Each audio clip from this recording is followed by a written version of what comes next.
Bismillahirrahmanirrahim. Assalamualaikum warahmatullahi wabarakatuh. Alhamdulillahi rabbil alamin. Wabihi nasta'inu ala umurid dunya waddin.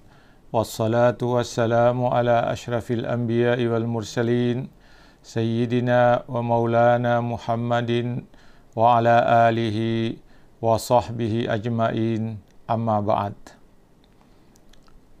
Para pendengar, para penonton, pencinta ilmu yang dirahmati Allah Subhanahu wa ta'ala. Pertama-tama marilah kita panjatkan puja dan puji syukur kehadirat Allah Subhanahu wa ta'ala atas segala rahmat, karunia dan nikmat yang dianugerahkannya kepada kita sekalian, sehingga kita semua dalam keadaan sehat walafiat. Selanjutnya, para pendengar, para penonton, para pencinta ilmu yang saya muliakan, sebagai bahan santapan siang rohani kita pada siang hari ini, hari Senin tanggal 31 Agustus 2020, saya ingin menyampaikan tema besar dari tausiah kita, yaitu memahami perjalanan hidup dan mati. Subtemanya adalah di manakah saya sekarang? Para pendengar, para pencinta ilmu yang dirahmati Allah Subhanahu wa ta'ala, kehidupan manusia di atas dunia ini membutuhkan nikmat dan rahmat Allah Subhanahu wa ta'ala. Dan Allah memberikan rahmat itu, Allah memberikan nikmat itu tidak terhingga kepada manusia.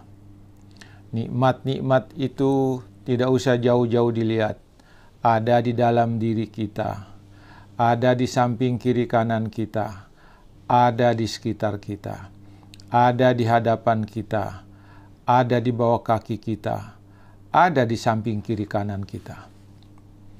Karena itulah para pendengar, para pencinta ilmu yang dirahmati Allah Subhanahu wa ta'ala, marilah pada kesempatan tausiah pada hari ini kita cermati dan kita lihat nikmat-nikmat Tuhan di dalam diri kita, di dalam diri manusia. Para pendengar, para pencinta ilmu yang dirahmati Allah Subhanahu wa ta'ala, begitu banyak nikmat Tuhan yang ada di dalam diri kita. Mari kita lihat. Sebenarnya kita semua tidak perlu terlalu jauh melihat anugerah Allah yang disiapkannya untuk kita di luar diri kita. Kita harus memulai melihat berbagai nikmat, berbagai anugerah Allah yang dilimpahkan kepada kita. Allah telah menganugerahkan kepada kita fisik yang sempurna, yang terdiri atas bulu, kulit, daging, dan tulang-tulang yang membuat kita dapat berdiri, yang membuat kita dapat berdiri tegak, dan menyebabkan kita dapat melaksanakan fungsi kita sebagai manusia. Allah telah menciptakan pada tubuh berbagai macam sarana untuk kehidupan manusia. Kita hanya sanggup beberapa bagian saja dari nikmat Allah pada diri kita yang secara langsung terasa dan tahu kegunaannya. Nikmat-nikmat itu adalah sebagai berikut. Yang pertama, Allah telah menciptakan mata untuk melihat. Tanpa mata, apa yang terjadi pada manusia? Manusia menjadi buta, manusia menjadi makhluk yang tidak dapat melihat sesuatu. Allah telah menciptakan mulut kita dengan segala kelengkapannya. Ada bibir, ada gigi, ada lidah. Bisakah Anda bayangkan kalau bibir tidak ada, kalau gigi tidak ada, kalau lidah tidak ada? Tanpa itu semua, manusia tidak bisa melakukan apa-apa. Bibir menyebabkan dia bisa bicara. Gigi menyebabkan dia bisa mengunyah makanannya. Lidah menyebabkan dia mengucapkan sesuatu. Kalau tidak ada itu, maka lumpuhlah manusia.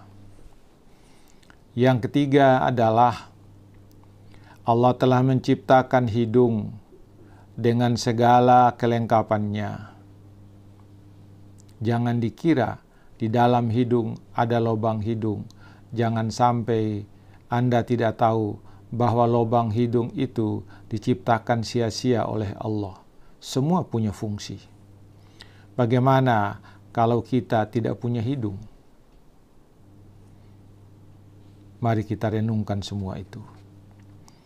Yang keempat, Allah telah menciptakan telinga dengan segala kelengkapannya. Apa yang terjadi pada kita kalau telinga tidak ada?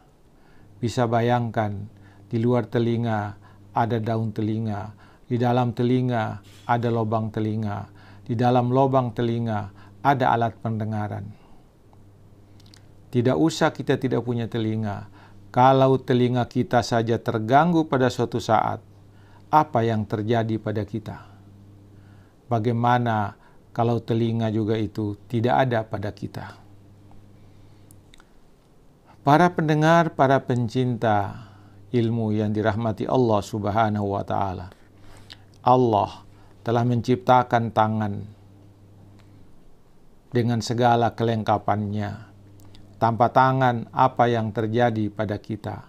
Tanpa tangan, apa yang terjadi pada manusia? Bisa dibayangkan, tangan adalah sarana sumber utama yang digunakan oleh manusia untuk melakukan sesuatu. Untuk mengambil sesuatu perlu tangan, untuk menarik sesuatu perlu tangan, untuk makan perlu tangan, seluruhnya. Pertanyaan kita adalah, bagaimana kalau kita tidak punya tangan? Para pendengar, para pencinta ilmu yang dirahmati Allah Subhanahu wa Ta'ala, Allah telah menciptakan kaki. Bagaimana kaki? Coba lihat, coba rasakan. Kalau kaki kita sakit, bagaimana? Kaki kita ada, tapi kaki kita sakit. Kita tidak bisa berbuat apapun dengan kaki yang sakit. Bagaimana kalau Allah tidak memberikan kaki? Tidak terbayangkan oleh kita kalau kita tidak punya kaki. Yang ketujuh, Allah telah menciptakan rambut. Tanpa rambut apa yang terjadi? Tidak usah tanpa rambut. Rambut kita putih. Sudah kita coba untuk cat. Rambut kita rontok. Sudah kita cari alat agar memperkuat akar rambut. Coba lihat bagaimana kalau orang tadinya punya rambut, gagahnya bagus sekali. Tapi ketika tidak punya rambut, tidak gagah lagi. Dia adalah manusia yang tidak berambut, manusia botak, janggal kelihatannya. Tapi kalau orang punya rambut, hitam lagi rambutnya padat, menambah dia gagah dalam hidupnya. Para pendengar, para pencinta ilmu yang dirahmati Allah Subhanahu wa Ta'ala, Allah telah menciptakan kalbu untuk merasa. Bagaimana kalau seseorang tidak mempunyai hati? Bisa nggak Bapak Ibu bayangkan kalau kita tidak punya hati? 9. Allah telah menciptakan akal bagi manusia. Bayangkan kalau manusia tidak punya akal. Apa yang bisa terjadi pada manusia? Apa yang dilakukan oleh manusia ketika dia tidak punya akal? Kemudian yang ke-10, Allah telah menciptakan nafsu bagi manusia. Bayangkan kalau seorang tidak memiliki nafsu, tidak ada gairah hidup, tidak ada gairah makan, tidak ada gairah minum, tidak ada gairah tidur, tidak ada gairah sama sekali. Karena apa? Yang mendorong manusia untuk bergairah itu adalah nafsu. Kemudian yang berikut, sangat banyak anugerah Allah yang terdapat di dalam diri manusia. Belum lagi disebutkan hal-hal yang terinci dalam diri manusia dengan fungsinya masing-masing. Salah satu sarana diberikan Allah tidak berfungsi akan menimbulkan kegagalan bagi organ yang lain untuk melaksanakan fungsinya. Para pendengar, para pencinta kalimat hikmah yang dirahmati Allah Subhanahu wa Ta'ala.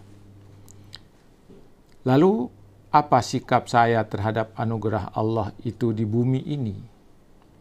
Sikap saya terhadap nikmat Allah di bumi ini ialah mensyukuri nikmatnya dan menaatinya. Cara mensyukurinya adalah mencari dan mendapatkannya sebanyak-banyaknya sesuai dengan jalan dan proses yang dituntunkannya. Kemudian yang kedua, menyimpan dan memanfaatkannya sesuai dengan kebutuhan dan sesuai dengan tuntutannya. Yang ketiga, menyalurkannya dan menginfakkannya ke jalan dan tujuan yang sesuai dengan tuntunannya. Kemudian yang keempat adalah melaksanakan semua yang diperintahkannya dan meninggalkan segala yang dilarangnya. Para pendengar, para pencinta ilmu yang dirahmati Allah Subhanahu wa Ta'ala. Semua nikmat yang ada pada diri kita ini tidak bisa kita bayar dengan apapun. Hanya kita bisa mensyukurinya dengan cara taat kepada Allah atas perintahnya, taat kepada Allah dengan meninggalkan semua larangannya.